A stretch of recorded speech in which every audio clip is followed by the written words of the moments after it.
It's the Meet the Seavers show. Come on and meet the Seavers.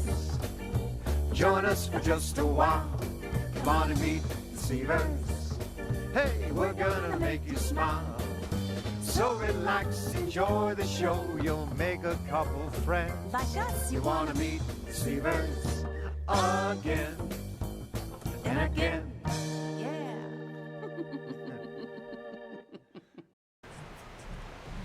You're awfully happy.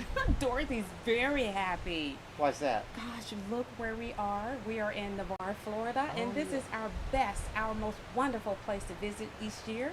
We're celebrating our 7th-year anniversary. 7-7, he's going to stay with me a little bit longer. Yeah, the warranty's expired, so yeah. But this is gorgeous, isn't it? It is really nice. Don't you wish they were with us? No. No. Well, anyway, we're going to tell them who's on the show. Who do we have with us? We have Desiree. Desiree, and also the Villager. We're going to take a little trip to the Villager Tavern in downtown Nashville. We're going to take a little trip, but right now we're going to take a little trip someplace else. The beach? The beach. Let's go. Yeah. Come on. Bye.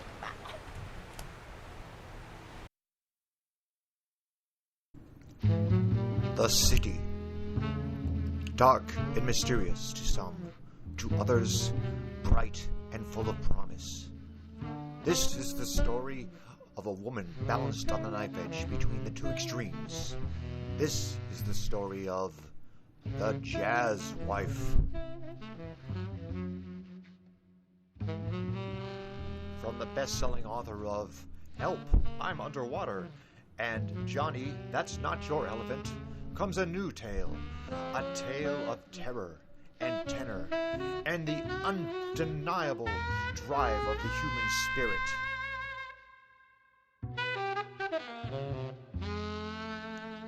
The critics are raving. Horace Burnside of the Atlanta Times calls this the best movie I've seen since Lawrence of Arabia.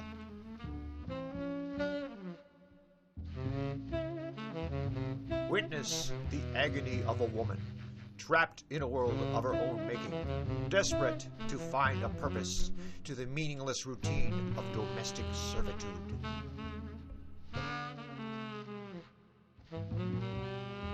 Don't just take our word for it. Dora Finkelhart of the Mississippi Chronicle says, I was on the edge of my seat the entire time. Then I fell off. I'm hip to the job, Daddy-O. Yes, this is a portrayal of a forgotten generation, an anthem that must be sung, or at least be hummed. Still not convinced? Arthur Gordon Pym of the Nantucket Gazette says, oh, brave new world with such movies in it. That's not my key. Play it right. This is real life. This is drama. This is the human condition in all its ugliness and glory on display for the entire world to see.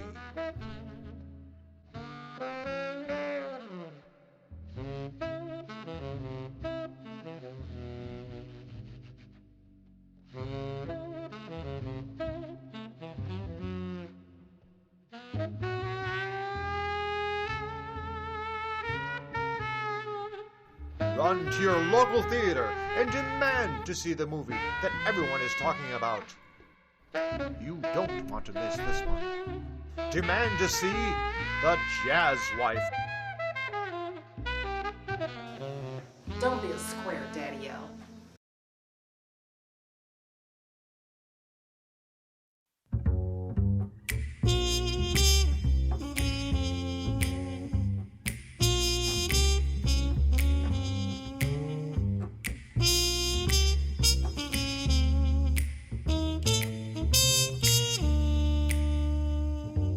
She came on with her siren song, everything about her wrong, but somehow it seems to make sense on your way to consequence. A collision that you can't avoid, smiling at you while you are destroyed, but But you don't mind, 'cause you're off the fence on your way to consequence. It's never too late for you to hesitate your demise. It's never too late for you to escape from her designs. With a word she can break your will. With a look she can cure or kill. You know that you have no defense on your way to consequence. Consequence.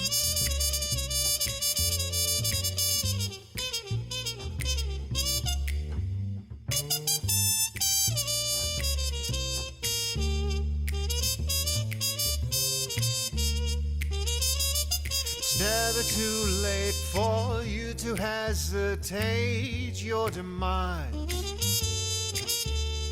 It's never too late for you to escape from her designs. What you wager you will have to pay. Though you venture there is nothing gained. One day you'll have to recompense on your way to consequence. Love is deaf and blind and oh so cold. What you long for you can never hold. What else is there to expect on your way to consequence?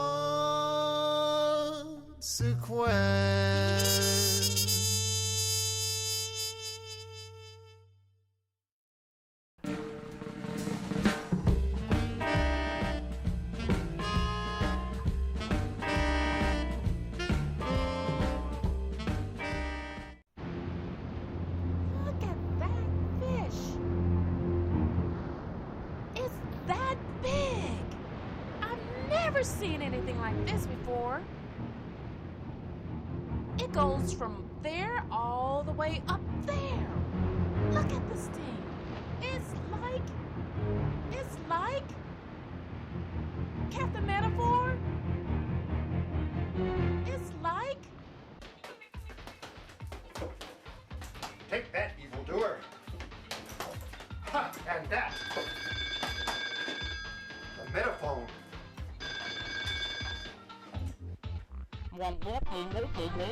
I'll be right there. And that too.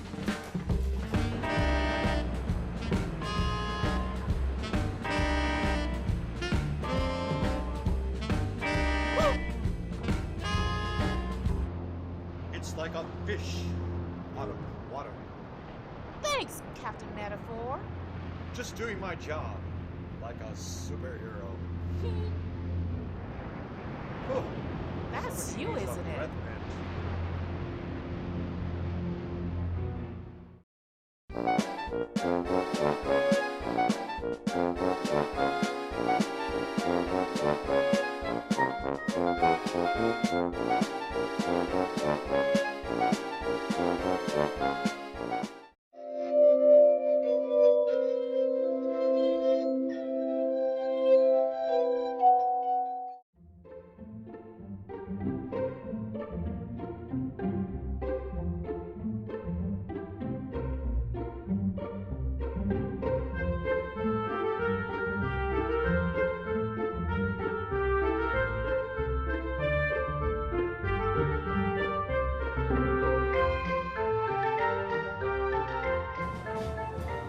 Hello everyone. I stumbled into the Villager because I've been on that yellow brick road. I came in here. Thank you for my water, Andrew. Oh, you're welcome. This is Andrew Perot. He is the assistant manager of the Villager.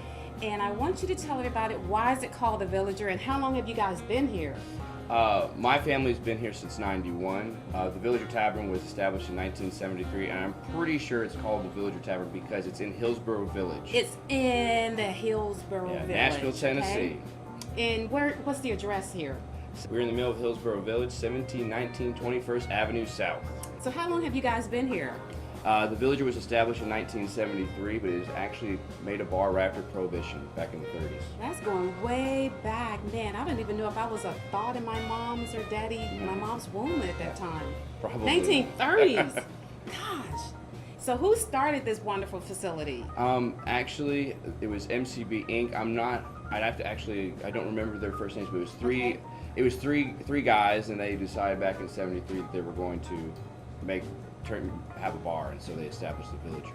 So this is your dad's dream, is to have the Villager? Well, my dad was secondary, probably I think maybe the third or fourth owner in line. And his dream specifically was to have a sports bar. Okay. Instead, he landed here, and so the prototype for a national dart league was the main goal he had at the Villager. Okay, and what's your father's name? Henry. Henry Perot? Yeah. All right. So what type of events do you hold here each week, Andrew? Well, as of right now, we do a foosball blind draw, which is like a Okay. tournament. Okay. We do in-house dart leagues. Yeah? On Tuesdays You any and good at Sundays. that? I'm okay. Okay. I'm still pretty novice. There are a lot of guys that have been doing it a lot longer than me. I'm still young. A lot of guys have been playing it since they were my age, and now they're in their 50s. Wow.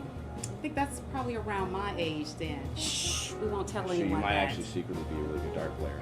I could. So do you have to really have a strong?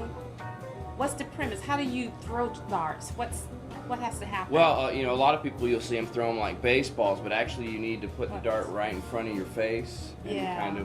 it's like, your arm's like three levers, so basically this is the first lever. Okay. This is the second lever, and then the hand's the third, and then your hand's gonna come right underneath your Oh. chin, and you're gonna go right down Yeah. from where your eyeball is, and just straighten them all out. Oh. Okay. Easy breezy. It's not that hard, it just takes practice. Do you guys sell any type of merchandise here? We sell T-shirts, we sell, Yeah. that's mainly the type of merchandise we sell. Other than that, we sell obviously beer, and we sell dart paraphernalia, darts, dart boards, all the accessories. We also sell award-winning po' boy sandwiches, the roast beef, Ooh, all 7 right. times winner I've best had sandwich. one of those too, and they are good. Mm-hmm. Andrew, I look around and I see all of the wonderful posters. There's a cowboy boot over here. There's so many stories here. So, are there any famous people that come through here? Yeah, a few. We don't. The Village is actually unique in that sense. The reason my dad started putting all the photographs up was because he would go down to all the stores on Broad and see all these photographs of the famous people, and they just stand alone. So he figured that he wanted to capture everybody that came in and make everyone feel like they were important. So now, don't get me wrong. You drink a dog bowl of beer on your birthday. So we've had like the Mumford and Sons will come in. I can't remember his name, but the drummer for the Black Keys comes in every once in a while. Back before my parents owned it, this was a music. Back before even the '80s, this was a music venue. And so back then, it was a big hangout for a lot of the old singer-songwriters. So you had people like Steve Earle used to hang out here all the time, and John Prine. Back before it was a dart bar. I always tell people that the Villager was made famous by its sandwiches. And like I said, they've won Best Sandwich in Town 7 times. So back when my dad first... 7 times. And the sandwich was, I think we started doing the roast beef po' boy sandwich in '92. Okay. And my dad originally was doing just hot dogs, and he wanted to get into something more substantial. So he had on a bunch of bus benches printed out, best sandwich you'll ever eat with your pants on. Ha! That's weird. So Okay. it caught the attention of many people, and this old lady who was sitting on the bench thought it was really lewd and put in a complaint to the whoever runs the transit. So they took it off and told my dad. My dad called him many times when he noticed they were gone, and the guy kept hanging up on him. So my dad ran this campaign with these people that wrote for the paper and put out a public notice that said something, but like, you shouldn't eat the sandwich with your pants off. You'll be too hot. You'll burn yourself. So he made it. It took about 5 or 6 weeks, and they put the sign back on the benches. What great marketing, Dad. Way to go. So that put the Villager, my dad had it on the map. Yeah, you After that was history. Andrew, thank you so much for letting me come into this establishment to rest my little feet. But I still have a little bit farther to go. Can you tell me how to get to Oz from here? Well, if you know, Ooh, if you have a few of these, you really don't have to go that far at all. I don't think I'm going to go to Oz. But here's to Oz.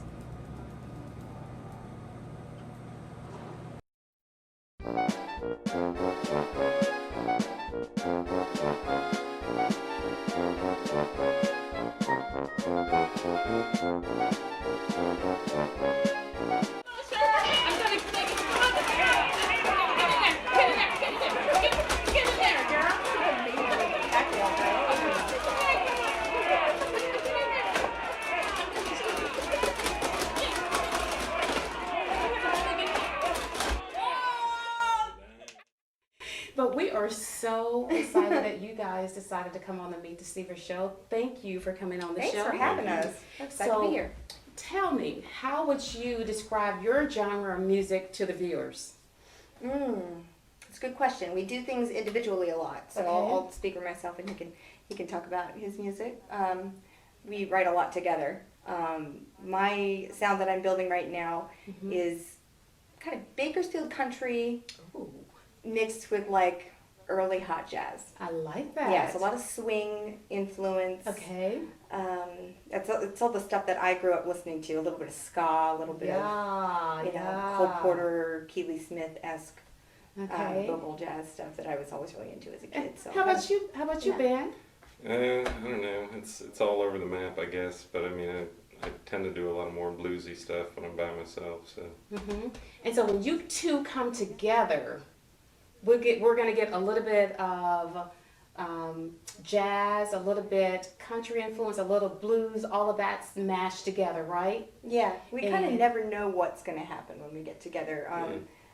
In the early days, it would be a lot of my lyrics, and I didn't play guitar at that time, so I would bring them to Ben, and together we would, I don't know, just comes out a little bit differently every time. Okay. He said something once that stuck with me.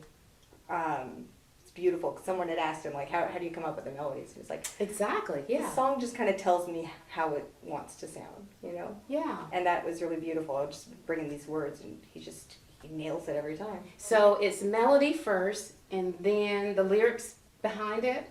For me, Or- it's always lyrics first. yeah, Okay. she just Yeah. writes a lot of lyrics, and then like I'll take the lyrics and Yeah. figure out how they fit. You know? God bless him. He's been very patient It's with like a that. puzzle. Yeah. Well, I've not written my first song yet, but Jay said there's a song in everyone, and There is. who knows, Yeah. maybe I will eventually get to that. Cheryl, can you tell the audience who are some of your musical influences? Okay.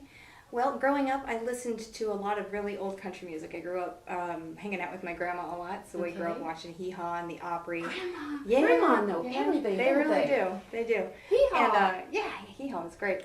But she had a really great record collection, so I remember going through all of those and hearing a lot of Benny Goodman. Oh my goodness, and Frank yes. Sinatra. Yes. And Louis Prima. So I got a little bit of everything. My mom listened to 70s rock, so I love everything. So I think, you know, as much as I feel like a pretty traditional country artist in a lot of ways, it bleeds over. You know, every influence that I've got kind of bleeds into that and kind of it's creating its own little thing. So tell me, can you think back to like your first musical moment when you knew that music is what you wanted to, or when you wanted to be a singer? I remember laying on the floor at my grandma's house real late at night with like a little tape player, and I wasn't supposed to be awake. I wasn't supposed to be up, and replaying this beautiful song that the Judds sang with Emmylou Harris, "The Sweetest Gift." I know And that I song. love that song, and I kept rewinding it until I learned every part. Hey Cheryl, can you tell us about some of the projects you have coming up, or even you can tell us what's next for Cheryl Deseree? Oh goodness! Well, we're working on an EP of some songs that we've written together. We've got oh goodness, I've got a couple duets coming up with a mutual friend of ours, Matt Campbell. Got some shows coming up. We're just busy. There's something new every day. That's what I love about this town. You just never know who you're going to meet and who you're going to click with musically and what will come of it. So it's always exciting. And the final question for you, Cheryl, we want you to tell us a little bit more about the song you're getting ready to perform for us. Mm-hmm. This song is called "The More I Think of You," Sweet, and sweet. Yes. I'm glad you like it. You know, I try to tell my girlfriends, be careful what you tell me because it will probably become a song. So when I do have a moment where something comes out of me, maybe it's not my story or whatever, I always like to run it through them. And there's actually a couple girls having a little love life situation. Oh, it's just sweet, that yeah. I mean, as an old married lady, it's great fun for me to be able to like, can I write that song? And they don't mind it. A lot of times it's kind of therapeutic for them as well. Mm-hmm. So it's I won't divulge names, but I like it. I'm happy with it. I think it has a nice hook, and we love to perform it. The More I Think of You is the name of the song. Yeah. Cheryl Deseree and Ben Douglas, it has been a pleasure speaking with you about some of the wonderful things that you're doing. And there's another final question. I got to get a rematch, but not with you. I want to bring Ben in. Come on, Ben, let's Get in do there. this. Okay. Oh, look at that, my hands up. I got you. I'm sorry. You're so good.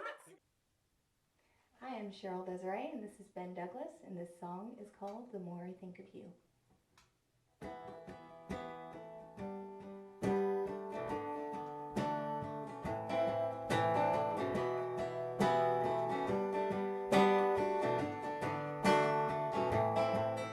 Can't wear the dress you chose. I keep seeing it on your floor. Oh, I can't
more than just a dream come true. And making love to you is all I wanna do. La, la, la, la, la, la,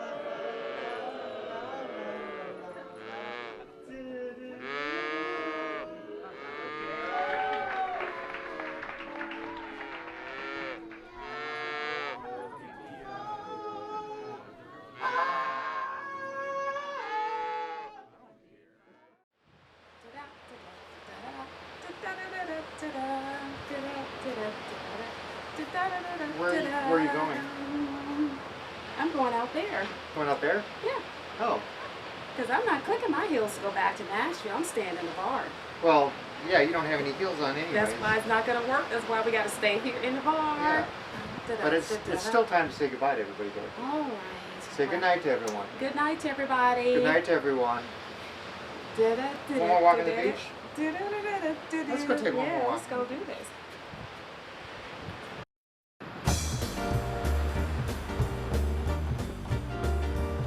So now you've met the Seavers. Hope you've enjoyed the show. So now you've met the Seavers. It's time for us to go. Visit us out on the web at meettheseavers.com. From us and Meet the Seavers, so long. The Meet the Seavers Show is a Captain Metaphor production.